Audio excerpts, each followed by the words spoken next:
kundi ang makita mong pagod na pagod ang iyong magulang. Ngunit, wala kang magawa. Ako si Janice, isang ordinaryong estudyante. Mahilig magtiis, mahilig magpanggap na okay lang. Kahit hindi naman talaga. Isang araw, habang papalakad ako papasok sa aming silid-aralan, boses ni Mamang narinig ko. Sinabi niya, "Class, bukas na ang huling pasahan ng bayad para sa project. Kung hindi kayo makakapagbayad, hindi ko kayo mabibigyan ng grades." Yun ang pumasok sa aking isipan. Dala ang katanungan, paano ko ito mababayaran? Paano ako makakapasa sa subject na ito? Umuwi akong tahimik. Sobrang tahimik. Pagpasok ko sa aming bahay, nakita ko ang aking ama. Nakaupo sa gilid.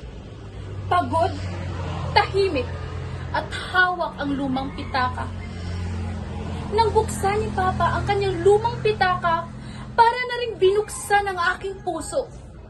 Walang laman, walang pera, at walang kasiguraduhan.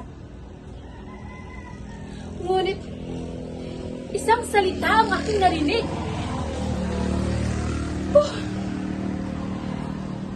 Makakahanap din ako ng paraan. Makakapagbayad din tayo, anak. Katawa-tawa no? Kung sino pa yung walang-wala, siya pang may ganang magbigay ng lakas ng loob. Isang gabi, habang patulog na ako, narinig kong nag-uusap ang aking ama't ina. Narinig ko ang aking mama. Paano kaya natin ito mababayaran? Paano natin ito matutubusan? Pagkagising ko ng umaga, isang pera ang nakalagay sa mesa. Hindi ko alam kung saan galing.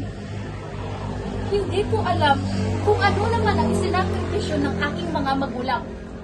Pero ang alam ko, meron na namang nawala sa kanila. Para lang matustusan ang mga pangangailangan ko.